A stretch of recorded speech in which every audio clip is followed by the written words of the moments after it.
We continue the structures of the ear, now internal ear.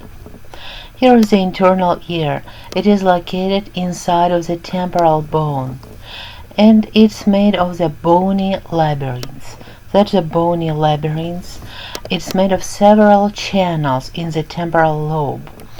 There are three parts to it: vestibule, the central part, then semicircular canals, and cochlea. All of the structures are filled with fluid called perilymph. Inside of each of those structures there is another tube made of the membrane, like one thin straw inside of another thick straw, and that inner structure is membranous labyrinth.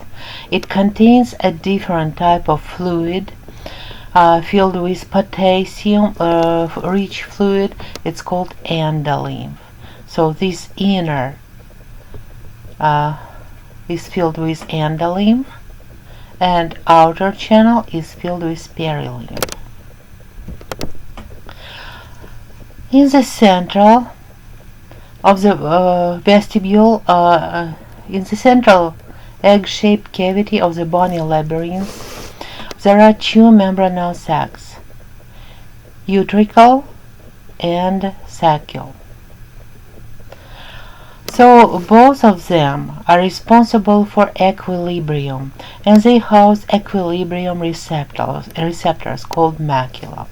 They respond to their gravity and to us moving our head, position of the head. Semicircular canals, there are three of them. This is anterior, posterior, and lateral semicircular canals.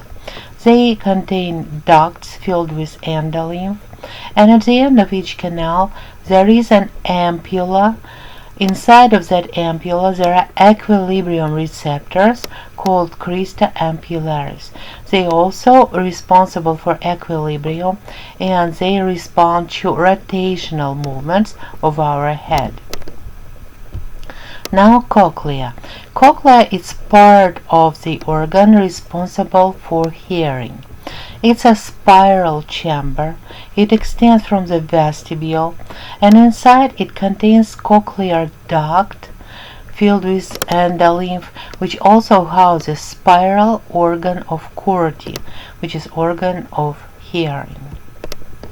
So if we cut through the cochlea, and that is a cochlea, inside you will see three vestibules. So scala vestibule, scala tympani, and cochlear duct in the center. Another name for the cochlear duct is scala media, and it has a basilar membrane separating it from scala tympani. On that basilar membrane we have organ of Corti covered with stinctorial membrane. Both scala vestibuli and scala tympani continue to the very end of cochlea right here, and they meet at the place called helicotrema or apex. So the roof of the cochlea is called vestibular membrane. The floor of it, cochlear duct, is basilar membrane. That is organ of Corti covered with stinctorial membrane. And this organ of Corti is connected with cochlear portion of the vestibular cochlear nerve number 8. Okay, properties of sound waves. There are two properties to know: frequency and amplitude. So frequency is the number of waves that pass a given point at a given time. They give it pitch. So pitch or perception of different frequencies. Low frequency would be beep beep, and high frequency will be beep. So that's high frequency, more frequent waves arriving. Amplitude, how tall those waves are. That is low amplitude, those would be quiet sounds. That's higher amplitude, those would be loud sounds. Normal range for a human ear is from 0 to 120 decibels. and everything what is over 120 decibels can damage inner ear structures. That's why in most of places it's just simply forbidden. Transmission of sound to the internal ear. Sound waves enter our external acoustic meatus, act on our eardrum tympanic membrane, make it to vibrate. Those vibrations are transferred through the ossicles, incus malleus and stapes. Those vibrations are transmitted to the oval window, and they cause vibration of the perilymph. Vibration to the perilymph cause vibration of the basilar membrane of the organ of Corti, and organ of Corti then produces action potentials. Depending on the location on the cochlea, when sound waves act near the oval window, those would be high frequency sound waves. That's where they are accepted. Low frequency sound waves are accepted near the apex, next to the helicotrema. So what happens when sound waves arrive to the organ of Corti? Inside of the organ of Corti, sitting on the basilar membrane, covered with stichotorial membrane, there are two types of cells, supporting cells and cochlear hair cells. There are two types, inner hair cells, 1 row, and 3 rows of outer hair cells. All of them are connected with fibers of the cochlear nerve, which, as you remember, is a part of the vestibulocochlear nerve number 8.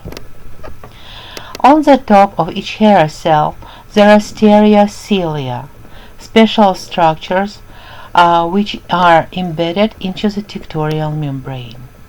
So, whenever sound wave arrives and makes a perilymph moving, it makes movement of the basilar membrane, moves the hair cells, and stereocilia are moving with the hair cells, and they are bending against the tinctorial membrane.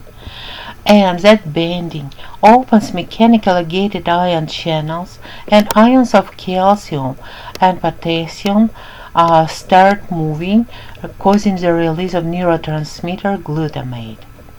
And that causes action potential in the hair cells, which is transmitted through the cochlear fibers of vestibulocochlear nerve to the brain. That is the full auditory pathway to the brains. So impulses from cochlea go through the vestibulocochlear nerve to the medulla, cochlear nuclei of the medulla, then to the thalamus, and finally to the auditory cortex located on the temporal lobes. And both cortices on the left and on the right side of the brain receive input from both ears. To understand process of hearing better, please watch those two animations on YouTube. You can find the direct links also on the PowerPoints, but you can also find them just by names. Process of hearing animation, YouTube, and ear organ of Corti condensed version, also on YouTube.